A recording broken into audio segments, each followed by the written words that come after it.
ប្រសាស្រីផឹកទឹកសណ្ដែកខៀវដែលឪពុកក្មេកហុចឲ្យរួចមួយពព្រិចភ្នែកក៏សន្លប់បាត់មាត់បាត់ឪពុកក្មេកអោនចុះសម្លឹងមើលមុខនាងរួចលូកដៃទៅស្ទាបដង្ហើមច្រមុះដើម្បីបញ្ជាក់ថានាងពិតជាសន្លប់ឈឹងមែនផ្ទៃមុខគាត់ក៏ញឹមបិទមាត់មិនជិតគាត់ក្រោកឈរឡើងទះធូលីចេញពីខោរួចដើរសម្ដៅទៅបន្ទប់ដេកទីងថតទូក្បែរក្រែយ៉ាងស្ទាត់ជំនាញនៅថតខាងក្រោមបំផុតមានលុយសុទ្ធ100000យ៉នរៀបចំយ៉ាងមានរបៀបនេះជាលុយដែលប្តីប្រពន្ធគេខំសន្សំ3ឆ្នាំដើម្បីទិញផ្ទះកូនប្រសាស្រីខំធ្វើការថែមម៉ោងដល់យប់ជ្រៅរាល់ថ្ងៃខោអាវថ្មីមួយកំភ្លេក៏មិនហ៊ានទិញស្លៀកម្ហូបឆ្ងាញ់ក៏មិនហ៊ានកុំម៉ងហូបគឺជាលុយញើសឈាមដែលខំត្បិតត្បៀតសន្សំមួយសេនតែឪពុកក្មេកមិនញើសដៃសោះលោកទាញយកលុយនោះចេញមកទាំងអស់ញាត់ចូលកាបូបពណ៌ខ្មៅដែលរៀបចំទុកជាមុនតាមពិតគាត់បានគិតទុកតាំងពីយូរមួយរយៈមុនគាត់លេងល្បែងចាញ់អស់រលីងពីខ្លួនថែមទាំងជំពាក់បំណុលគេវ៉ាន់ដុកម្ចាស់បំណុលមករករឿងដល់មុខផ្ទះរាល់ថ្ងៃគាត់ដឹងថាក្នុងផ្ទះមានលុយសុទ្ធ100000យ៉នហើយក៏ដឹងថាកូនប្រសានឹងយកទៅកប់ផ្ទះនៅថ្ងៃស្អែកបើលុយនេះយកទៅបង់ផ្ទះបាត់គាត់ច្បាស់ជាគ្មានឱកាសបានប៉ះវាទៀតទេដូច្នេះគាត់ក៏លួចទិញថ្នាំមួយដេកទុកជាមុនលួចដាក់ចូលពេលកំពុងដាំទឹកសណ្ដែកខៀវគោលបំណងគឺចង់បំពុលកូនប្រសាឲ្យសន្លប់ដើម្បីឆ្លៀតឱកាសពេលគ្មានអ្នកនៅផ្ទះយកលុយនេះចេញទៅទាំងអស់ដើម្បីយកទៅលេងល្បែងសងសឹកឪពុកក្មេកយូកាបូបដើរចេញទៅក្រៅមិនងាកក្រោយបន្សល់ទុកកូនប្រសាស្រីដេកសន្លប់តដីក្នុងនាងផ្អែកលើឥដ្ឋដ៏ត្រជាក់ស្រេបអស់រយៈពេលមួយល្ងាចនិងមួយយប់ពេញដោយគ្មានអ្នកណាដឹងឮសោះពេលយប់ប្តីចេញពីធ្វើការត្រឡប់មកផ្ទះវិញគ្រាន់តែចាក់សោបើកទ្វារភ្លាមគេក៏គាំងស្រឡាំងកាំងឃើញប្រពន្ធដេកសន្លប់លើឥដ្ឋក្នុងបន្ទប់ទទួលភ្ញៀវមុខស្លេកស្លាំងដូចក្រដាសស្រែកហៅឈ្មោះក៏មិនតបអង្រួនខ្លួនក៏មិនកម្រើកប្តីភ័យឡើងប្រលឹងចុងសក់ប្រញាប់បីប្រពន្ធរត់សម្ដៅទៅមន្ទីរពេទ្យទៅដល់មន្ទីរពេទ្យគ្រូពេទ្យពិនិត្យរួចប្រាប់ថានាងលេបថ្នាំមួយដេកច្រើនពេកទើបសន្លប់ជ្រៅប្រសិនបើមុខយឺតតែបន្តិចទៀតច្បាស់ជាសង្គ្រោះលែងទាន់ហើយប្តីអង្គុយរងចាំមុខបន្ទប់សង្គ្រោះបន្ទាន់ក្នុងខួរក្បាលគិតអ្វីលែងចេញគេទាញទូរស័ព្ទទៅឪពុកតែម្ដងហើយម្ដងទៀតតែទូរស័ព្ទបិទរហូតក្នុងចិត្តប្តីចាប់ផ្ដើមសង្ស័យគេប្រញាប់ហើយឡានជិះទៅផ្ទះវិញភ្លាម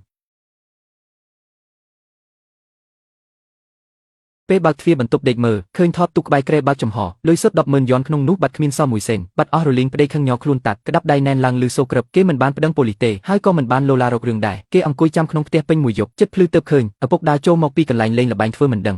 លុយ100000យ៉នត្រឹមមួយយប់សោះលេងចាញ់អស់គ្មានសល់សំបីមួយកាក់ក៏គ្មានដែរគាត់លេងដល់ឡើងក្រហមភ្នែកក្នុងក្បាលគិតតែពីរឿងចង់លេងសងសឹកភ្លេចជឹងថាក្នុងផ្ទះនៅមានកូនប្រសាដេកសន្លប់ពេលរុញទ្វារចូលឃើញកូនប្រុសអង្គុយលើសាឡុងទឹកមុខមមគួរឲ្យខ្លាចទើបឪពុកចាប់ផ្ដើមភ័យគាត់នៅចង់ធ្វើពុតសួរកូនថាម៉េចក៏ងើបពីព្រលឹមម្លេះប្តីញើបមុខសម្លឹងមើលគាត់ហើយនិយាយតែមួយម៉ាត់ថារៀបចំអីវ៉ាន់ចុះចេញទៅឪពុកស្ដាប់ឮភ្លាមក៏គាំងរួចក៏ចាប់ផ្ដើមលោឡាថាឲ្យកូនប្រុសមិនដឹងគុណថាខ្លួនខំចិញ្ចឹមបីបាច់តាំងពីតូចទម្រាំតែធំឥឡូវបែរជាដេញគាត់ចេញពីផ្ទះប្រយ័ត្នរន្ទះបាញ់តែកូនប្រុសមិនខ្វល់សម្ដីគាត់ឡើយគេយកលទ្ធផលពិនិត្យពីមន្ទីរពេទ្យឯកសារដកលុយពីធនាគារនិងវីដេអូកាមេរ៉ាសុវត្ថិភាពក្នុងបុរីយកមកដាក់លើទំដងមួយភស្តុតាងច្បាស់ក្រឡែតចង់ប្រកែកក៏ប្រកែកមិនរួចកូនប្រុសនិយាយថាពុកឯងដាក់ថ្នាំបំពុលប្រពន្ធខ្ញុំលួចលុយញើសឈាម3ឆ្នាំរបស់ពួកយើងទៅលេងល្បែងទង្វើដែលពុកឯងធ្វើនេះជាទង្វើរបស់មនុស្សមែនទេបើខ្ញុំនៅតែបណ្ដោយឲ្យពុកនៅផ្ទះនេះទៀតខ្ញុំពិតជាមានកំហុសចំពោះប្រពន្ធខ្ញុំណាស់ហើយខ្ញុំក៏មិនមែនជាមនុស្សដែរឪពុកឃើញតឹងសរសៃមិនឈ្នះក៏ចាប់ផ្ដើមយំនិយាយថាខ្លួនដឹងខុសហើយថ្ងៃក្រោយមិនហ៊ានទៀតទេអង្វរកូនប្រុសឲ្យផ្ដល់ឱកាសម្ដងទៀតតែកូនប្រុសដាច់ចិត្តដូចដែកគេនិយាយថាខ្ញុំទទួលស្គាល់ថាពុកជាឪពុកខ្ញុំលុយចិញ្ចឹមបីបាច់ខ្ញុំនឹងផ្ញើឲ្យរាល់ខែមិនខានមិនឲ្យខ្វះមួយសេនទេពេលពុកឈឺចូលពេទ្យខ្ញុំនឹងចេញលុយព្យាបាលពេលពុកចាស់ដើរលេងរួចខ្ញុំនឹងជួលអ្នកមើលថែប៉ុន្តែផ្ទះមួយនេះពុកគុំសង្ឃឹមថានឹងអាចឈានជើងចូលបានទៀតឲ្យសោះថ្ងៃនោះផ្ទាល់កូនប្រុសបានប្រមូលអីវ៉ាន់របស់ឪពុកទាំងអស់បោះចោលទៅក្រៅទ្វារឪពុកមិនព្រមចេញទៅណាអង្គុយយំលោឡានៅមុខទ្វារធ្វើឲ្យអ្នកជិតខាងចេញមកមើលគ្រប់គ្នាពេលគ្រប់គ្នាដឹងថាគាត់ដាក់ថ្នាំកូនប្រសាលួចលុយទៅលេងល្បែងម្នាក់ក៏ចង្អុលមុខជេរគាត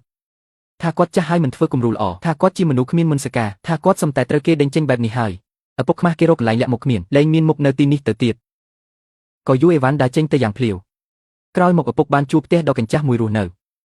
ៅគ្មានលុយសងបំណុលល្បែងម្ចាស់បំណុលតាមរករឿងរាល់ថ្ងៃរហូតគាត់ត្រូវរត់គេចខ្លួនរស់នៅវេទនាដូចសត្វធាតុគាត់ធ្លាប់ចង់ត្រឡប់មកអង្វរកូនជាច្រើនដងតែគ្រាន់តែមកដល់មុខបូរីក៏ត្រូវអ្នកជិតខាងចំណាំមុខបាននាំគ្នាចង្អុលមុខជិតប្រតិចរហូតគាត់ងើបមុខមិនរួចចំណែកឯប្តីប្រពន្ធទាំងពីរវិញជីវិតកាន់តែរលូនពេលគ្មានឪពុកជាបន្ទុកទៀតពួកគេទាំងពីរក៏ខិតខំសន្សំប្រាក់2ឆ្នាំទៀតហើយក៏ទិញផ្ទះបានសម្រេចគ្រួសាររស់នៅយ៉ាងស្ងប់ស្ងាត់និងមានក្តីសុខរាល់ថ្ងៃពេលចេញពីធ្វើការត្រឡប់មកផ្ទះវិញមានម្ហូបក្តៅរង់ចា